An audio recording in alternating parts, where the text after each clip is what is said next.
Kita masuk ke menu diskusi pertama Sapa Indonesia malam. Ex-Jampitsus dipanggil Kejaksaan Agung hari ini sebagai saksi terkait barang bukti uang hingga 74 kg emas dengan mengeluarkan sprindik baru terkait tindak pidana pencucian uang.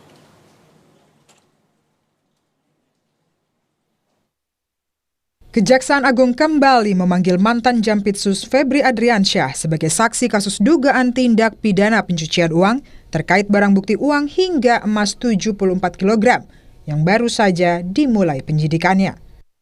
Sebelumnya, Febri telah dipanggil pada Rabu lalu, namun karena alasan kesehatan, Febri absen dalam pemanggilan. Jaksa Agung Muda Bidang Pengawasan Rudi Margono menyatakan, jika Febri tidak hadir pada Jumat ini, maka Kejaksaan Agung membuka opsi melakukan upaya paksa. Pada hari ini, yang bersangkutan kita panggil kembali. Yang pertama tidak hadir, yang kedua hari ini. Dan jika memang tidak hadir, sesuai pasal 28 KUHP, penyidik dengan bantuan pejabat yang berwenang bisa menghadirkan dengan upaya paksa. Jadi, sampai progres hari ini, penanganan perkara mantan Jampitsus tetap berlanjut.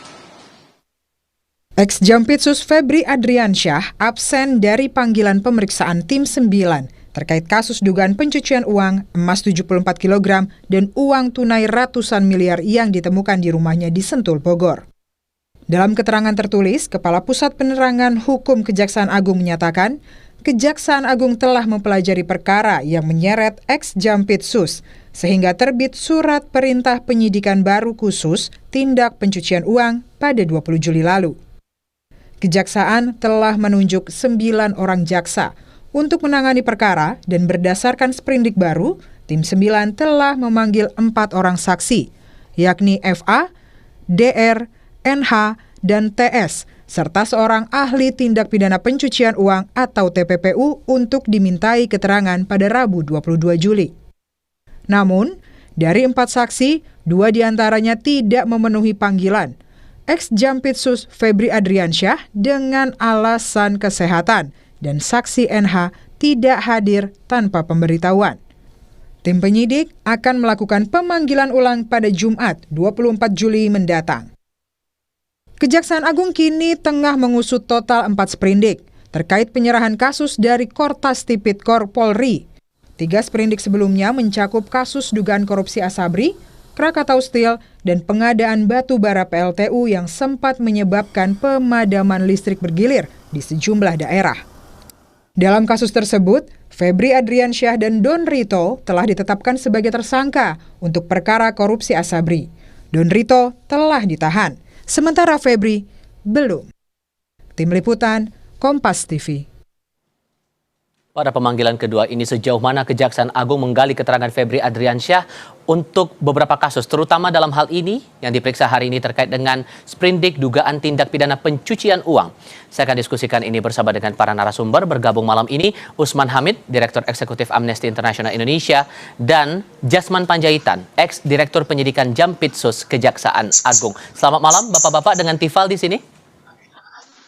Selamat malam. Baik, terima kasih semua sudah bergabung dalam diskusi kami malam ini. Pak Jasman, begini, yang menarik perhatian kami, kalau melihat pola dari pemeriksaan awal Febri minggu lalu,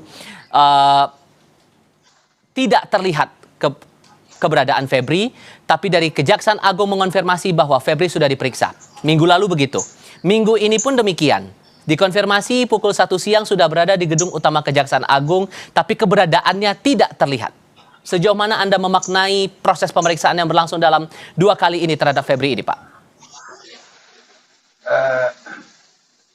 Maaf ya, kalaupun misalnya memang tidak terlihat, sebenarnya kan bisa dikonfirmasi pada Kapolsek, apakah betul-betul dia sudah hadir atau tidak. Sebenarnya sangat sederhana, ditanyakan kepada Kapolsek, apakah ada dia atau tidak, apakah sudah diperiksa atau belum. Itu Pak. Oke. Dan sejauh mana kemudian Anda melihat keseriusan dari Tim 9 ini dalam mengusut posisi dari Febri Adriansyah ini, terutama di 4 sprindik loh Pak, nggak main-main. Terutama yang terakhir ini dugaannya tindak pidana pencucian uang. Ya, ke-9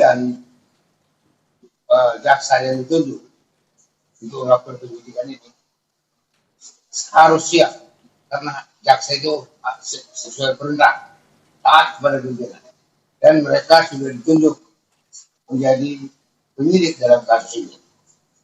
Kemudian yang menjadi sorotan, dan memang bagi kami, saya terutama mantan direktur penyidikan, saya memang lebih setuju ini diarahkan dulu ke tindak pidana pencucian uang. Itu dulu ya, karena itu lebih mudah pembuktiannya. Demikian Pak. Oke. Bung Usman, kalau Anda melihat secara polanya, kalau kembali ke pertanyaan saya sebelumnya ke Pak Jasman, 2 kali pemeriksaan, oke Febri tidak terlihat, tapi kemudian sudah ada konfirmasi bahwa ada pemeriksaan di situ. Adakah hal yang menarik dari pemeriksaan Febri ini di mata Anda, Mas? Yang pasti publik melihatnya sangat lambat dan cenderung berjalan di tempat. Kami bisa mengerti bahwa tim 9 barangkali juga harus mengkonsolidasikan alat-alat bukti, terutama terkait dengan tindak pidana pencucian uang, mulai dari alat-alat bukti audit sampai dengan batangan emas, uang, dan keterangan-keterangan saksi. Yang kedua, publik juga melihat jalan di tempatnya perkara ini lebih karena dimensi atau dinamika di luar yuridis. Ada dinamika politik yang tampaknya memperlihatkan kasus ini tarik-menarik. Misalnya yang paling telanjang adalah pernyataan Hotman Paris Hutapea yang mengatakan bahwa Jampitsus Febri Adriansyah adalah tangan kanan Presiden.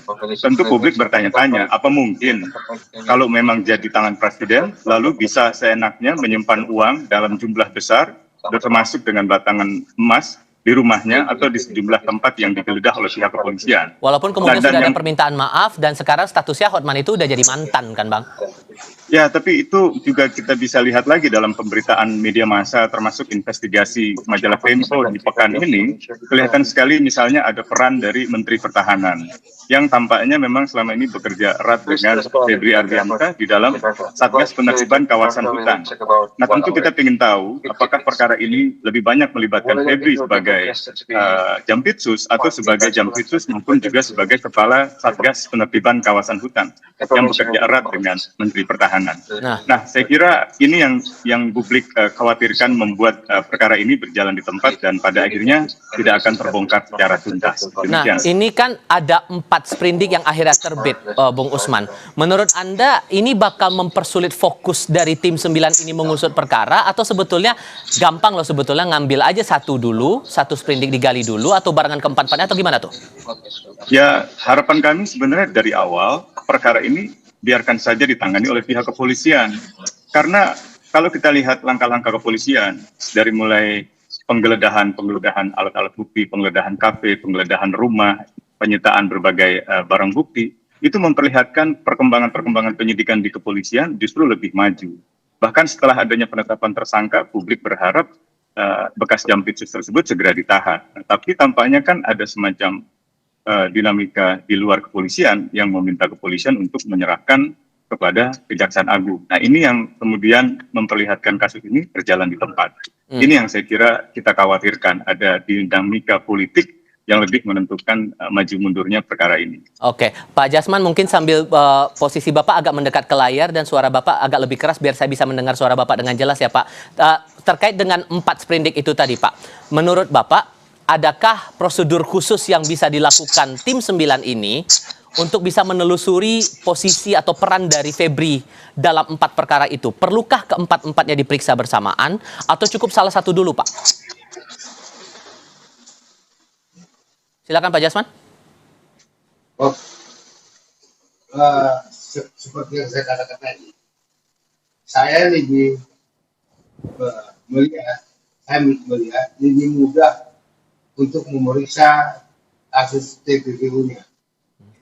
Ada 3 pasal di dalam Undang-Undang 2010, pasal 3, pasal 4, dan pasal 5. Yang paling mudah itu adalah pasal 5-nya, karena di situ tidak diperlukan tindak pidana asal, tidak harus memeriksa tindak pidana asal. Itu. Sedangkan di pasal 3 dan 4 harus ditujukan, harus dibuktikan ada tindak pidana asal. Jadi lebih mudah untuk mengungkap kasus TPPU pasal 5-nya. Begitu Pak. Tapi kan dari Kejaksaan Agung sudah bilang Febri ini sudah berstatus tersangka untuk kasus Asabri. Kalau kemudian Anda menilai lebih mudah untuk gali TPPU-nya dulu, sementara status yang Asabri ini udah tersangka yang bersangkutan, apakah akan jadi makin rumit nanti Pak? Atau gimana meluruskan prosedur dari menggali keterangan Febri untuk 4 sprindik itu? Ya sebenarnya itu tidak, cuma tadi saya katakan ini persoalan yang lebih mudah atau tidak. Yang saya maksudkan lebih mudah dulu kan untuk menetapkan apakah misalnya untuk tindak lanjut selanjutnya lebih mudah kalau tim 9 menerapkan mempersangkakan dulu fokus ke pasal 5 Undang-Undang TPPU. Itu pendapat saya. Oke. Yang juga menarik perhatian publik Bapak-Bapak adalah pelantikan dari Kuntadi hari ini yang resmi menjabat sebagai Jaksa Agung Muda Tindak Pidana Khusus. Secara track record, sebelum jadi Kepala Badan Pemulihan Aset, ia adalah Direktur Penyidikan yang saat itu jadi bahasanya bawahannya Febri saat ia masih menjadi Jaksa Agung Muda Tindak Pidana Khusus. Apakah kemudian konflik kepentingan ataupun juga sisi psikologis kasus ini bakal terlalu erat nantinya untuk digali oleh penyidik atau justru sebetulnya lebih mudah-mudah saja untuk digali? Kita akan bahas itu nanti ya. Kita jeda sebentar. Tetap bersama kami saudara, hanya di Kompas TV.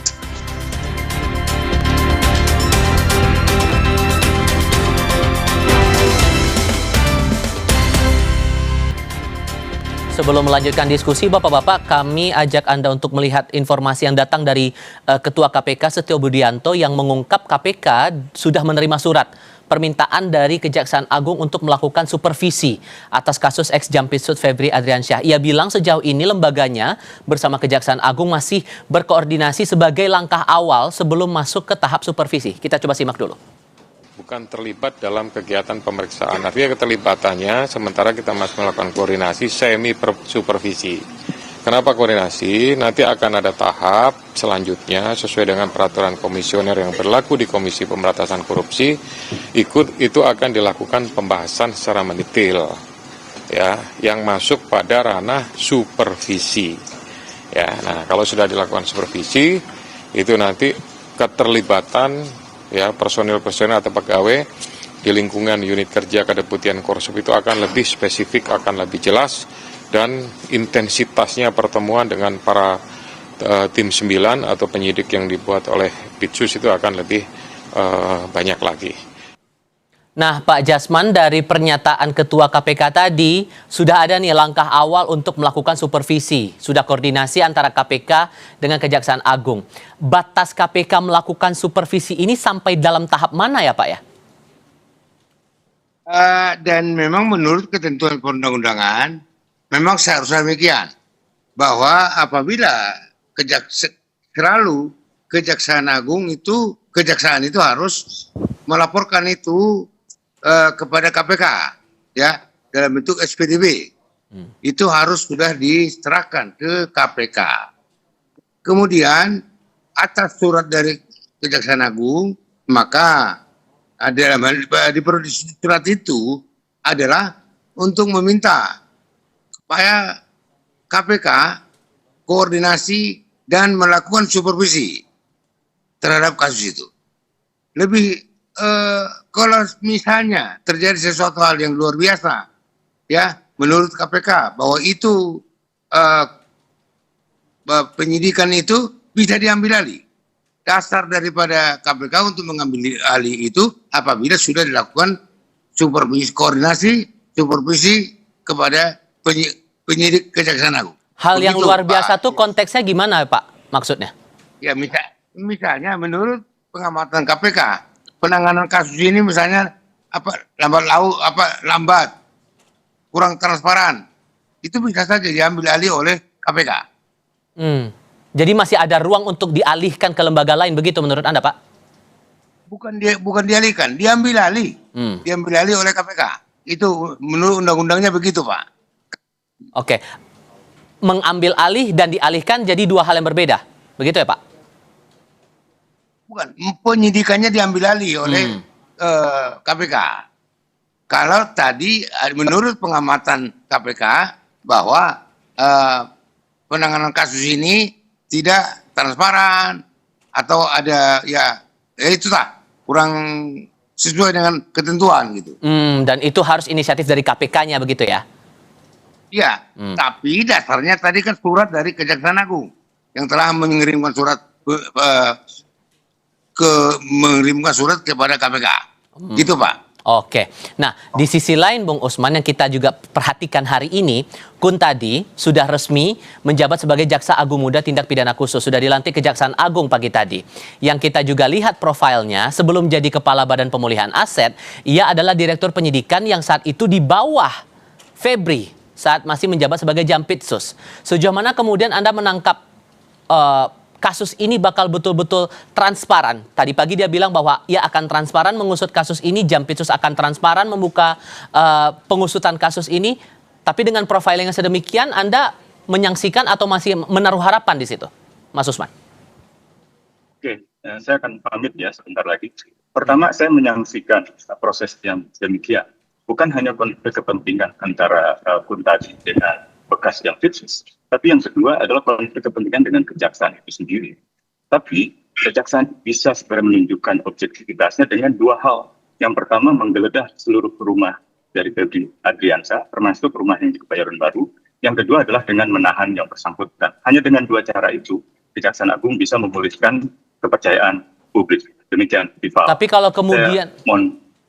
Gimana, Mas? Oke. Ya, dua hal itulah yang saya kira sangat penting. Oke, terutama dengan sprindik yang sudah 4 jilid ini yang diungkap, apakah kemudian akan tetap mulus jalannya menurut Anda? Kelihatan sekali 2 pekan ini memperlihatkan kasus ini tidak mulus. Kalau misalnya sedari awal diserahkan pada kepolisian, lalu atau diserahkan kepada KPK, barangkali ceritanya akan lain. 2 pekan ini menunjukkan bahwa ada upaya untuk memecah-mecah kasus, ada upaya untuk mengulur waktu, dan ada upaya untuk misalnya melindungi kelompok tertentu yang mungkin berkepentingan terhadap tindakan dari bekas Jampitsus. Sekali lagi, keraguan ini, kecurigaan ini bisa dihilangkan hanya dengan 2 hal. Yang pertama adalah dengan menggeledah seluruh rumah yang belum digeledah milik dari Febri Adriansyah. Yang kedua adalah dengan menahan yang bersangkutan. Kalau kemudian dijadikan 4 sprindik itu dijadikan 1 juga jadi solusi nggak menurut Anda, Bung Usman? Bisa jadi solusi. Karena kita tidak tahu apa bukti-bukti yuridisnya. Jangan-jangan bukti yuridisnya menunjukkan hubungan-hubungan yang kuat antara empat perkara tersebut. Bukan justru pastikan kembali Oke, Pak Jasman, Anda merasa bahwa kemungkinan 4 sprindik jadi 1 itu juga jadi ruang untuk mempermudah kasus ini agar publik juga nggak kebingungan mengusut kasus ini, mana sih yang sedang diusut? Ya, itu semua juga diusut. Hanya saja tadi saya katakan, yang paling mudah untuk pertama-tama ini daripada nggak jalan, kelihatan terkesan tersendat-sendat, lebih bagus langsung fokus dulu kepada tindak pidana pencucian uang itu tadi, TPPU-nya. Nah, karena kasus ini nanti, itu pun ke perkara-perkara yang lain, itu di dalam dakwaan akan dibuat. Ada dakwaan pertama, dakwaan kedua, dakwaan ketiga. Semua itu akan didakwakan nanti di dalam setelah dilimpah ke pengadilan. Jadi nggak ada masalah, nggak perlu. Cuman memang masyarakat kita ini sekarang, saya tuh prihatin juga lihat masyarakat kita yang kita curiganya berlebihan. Ya. Di bagian mana yang berlebihan tuh, Pak? Yang tadi yang mengatakan bagaimana dengan Kun tadi, yang bahwa dia itu adalah bekas anak buahnya, ya apa iya hanya untuk seorang Febri Kun tadi harus mengorbankan karirnya? Kan tidak mungkin. Dan terus terang ya, saya juga bisa ngomong sama mantan direktur penyidikan. Febri ini juga adalah dulu lama di waktu di zaman saya, dia itu Kasubdit. Kun tadi juga adalah di seorang kepala seksi dulu di Picus. Pak Sarip juga mantan direktur penyidikan. Itu tim-tim saya itu dulu. Dan itu ya yang saya anggap qualified. Ya Kun tadi ini jangan diragukan lah. Oke. Tim 9 ini jangan diragukan dulu. Jadi jangan terlalu kita berprediksi dan saya bukan membela. Kalau tadi juga ada pendapat bagaimana dengan rumahnya yang lain tidak digeledah. Baik. Ya, sekarang ada indikasi nggak mengenai ada dugaan di rumah itu ada barang-barang yang diduga menyimpan uang hasil kejahatannya, begitu. Baik, Pak Jasman, Bung Usman, terima kasih banyak sudah mau berdiskusi bersama kami kali ini. Sehat selalu semuanya. Selamat malam. Selamat malam, Pak. Terima kasih. Diskusi lain akan dibawakan Audrey Chandra sebentar lagi. Majelis Hakim Pengadilan Negeri Jakarta Timur mengabulkan nota keberatan atau eksepsi T. Fauziatia Suma, terdakwa kasus tudingan ijazah palsu Presiden ke-7 RI Joko Widodo. Tetap bersama kami, hanya di Kompas TV.